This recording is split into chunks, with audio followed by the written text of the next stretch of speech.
Thailand this week? Absolute chaos. The quest for the ultimate Insta post claims yet another victim, a fake nightclub flex that's looking like it's gonna land a tourist in Thai jail. A Breaking Bad wannabe is selling toilet brews to foreigners, and a group of 20 tourists decides that assault charges are better than paying their bill. Let's unpack this circus.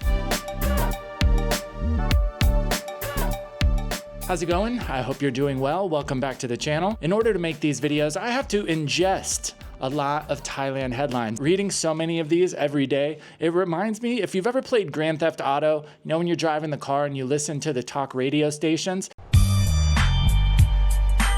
If you just smashed all these headlines together and just shelled them out as dialogue, that's exactly what it would be like. So make sure you stick it out because, like usual, we are saving my favorite until last. Let's get into it. Our first story coming to us from the Tiger is a very unfortunate one. Thai tourist loses life after slipping while taking selfie at Chonburi waterfall. So what happened? A 55-year-old Thai man slid off the fourth tier of Chan Ta 10 waterfall while snapping a selfie. Rescue crews battled tough terrain for 2 hours just to retrieve the body. And according to the rescue workers, by the time they had got there, he was unfortunately already gone. So why is this story important if you are planning a trip to Thailand? Well, of course, Thailand has so many beautiful places when it comes to nature. One of my favorite things about Thailand in general is there's not, most places you go, you know how in America we've always got that oversight? Everywhere you go, there's always fences and keep out and you're not allowed to go in here and you can't do that. Thailand doesn't have a lot of that. A lot of these places you can go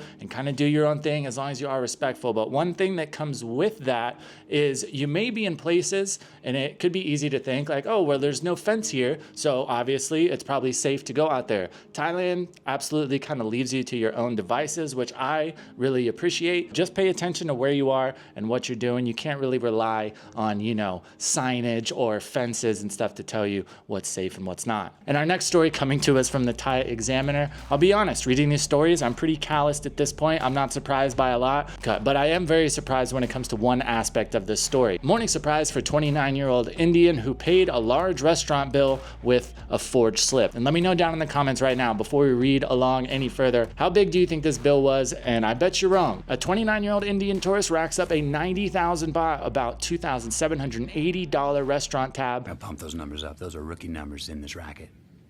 And tries to pay with a fake bank slip. Staff believed him at first, but a quick check at the bank revealed no payment. Authorities busted him at his hotel the next morning. Police had already been investigating. He faces forgery and fraud charges, possible prison, fines, and a big do not return stamp. Oh, there it is.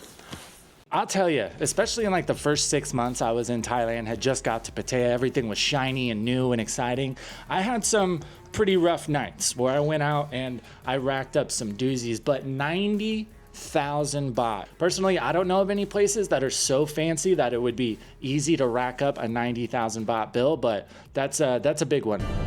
You underestimate my power! So if you're ever out or you're ever doing any transactions, make sure you're double, triple checking your accounts to make sure the money actually hit. Now this next story coming to us from the Tiger, this is something that's kind of always happened, but it has really ramped up, especially in the past few weeks. If you're coming to Thailand, you want to get your party on, this is something you need to be aware of. Pattaya police raid pub, detained 16 for illicit substances and illegal work. Authorities raided a soy Bangkok pub for the No Drugs, No Dealers campaign. They found 6 workers from Laos and Myanmar were without work permits and 10 people, workers plus customers, testing positive for illegal substances. All were detained. Manager, undocumented workers, and illicit substance users all are now awaiting further court proceedings. It's part of a blitz on illegal nightlife and cracking down on illegal substance use here in Pattaya. We've mentioned it briefly before on the channel, but if you may not know, in Thailand, you don't actually have to get caught with possession. You don't have to have one of those illicit substances in your pocket or in your car or anything. Police can essentially stop you wherever you are, and you have to submit to a urine test. If that test comes back positive, you're booked. So if you're out and about, that's something important to understand. Of course, I highly advised against it. I don't condone any of that behavior. Fact. So I highly advise just stick to the legal stuff. Go smoke your bud, drink your chongs, and you'll be all right. Now, speaking of buds, this next story, this is something that I've brought up multiple times to people, and they look at me like I'm crazy or if I'm like, you know, paranoid. Coming to us from the Tiger, toilet kitchen busted in Bangkok cannabis snack raid.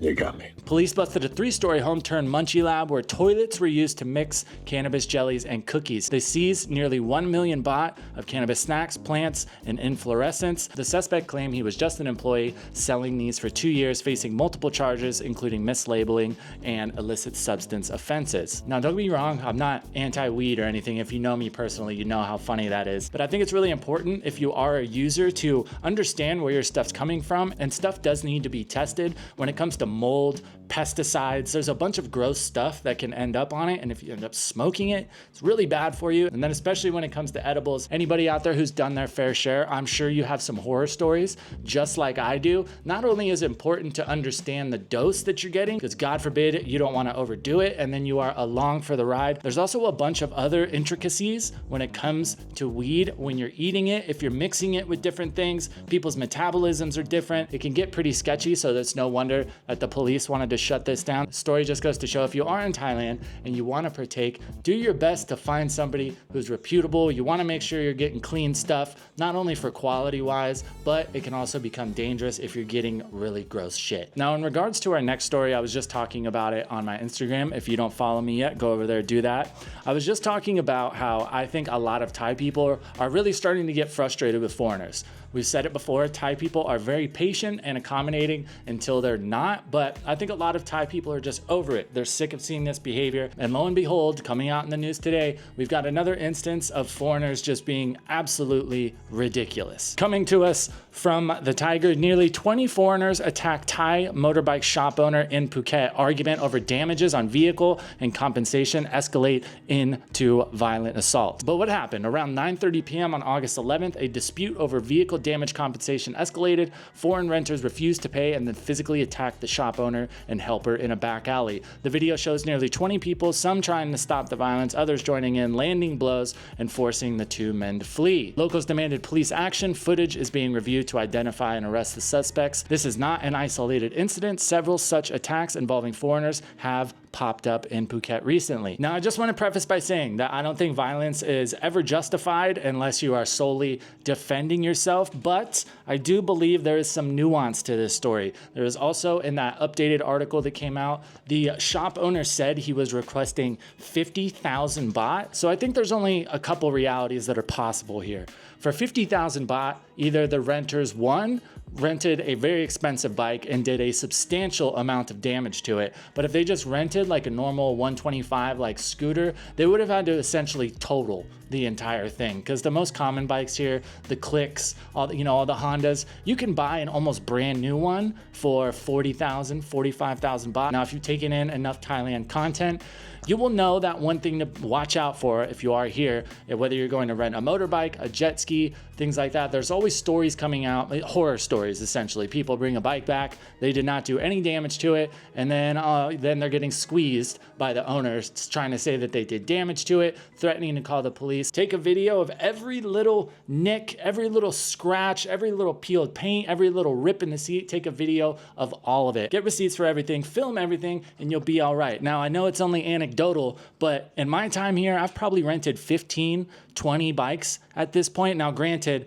a lot of the time I've rented multiple bikes from the same place, but I have never dealt with this issue before. If you honestly didn't do any damage or anything, there should be no reason you don't want the police involved. But like we said, even if that is true, of course, that still does not justify jumping the guy with you and all your buddies. They just said foreigners. They did not mention where these guys are from, but if you've spent enough time here, you probably have a pretty good idea. If you made it this far in the video, I want you to go down and I want you to drop your favorite flavor of potato chips in the chat. Me and a buddy are in a heated exchange right now about what the most popular flavor of potato chip is in the world. It's very serious, so I want to hear from you guys. And of course, if you would like to get notified so you can get front row seats to hot stories coming out of Thailand, you know what to do. That subscribe button is down below. But you know the deal at this point. You're getting good at overstaying your welcome. Doors that way. Don't let it hit you where the good Lord split you.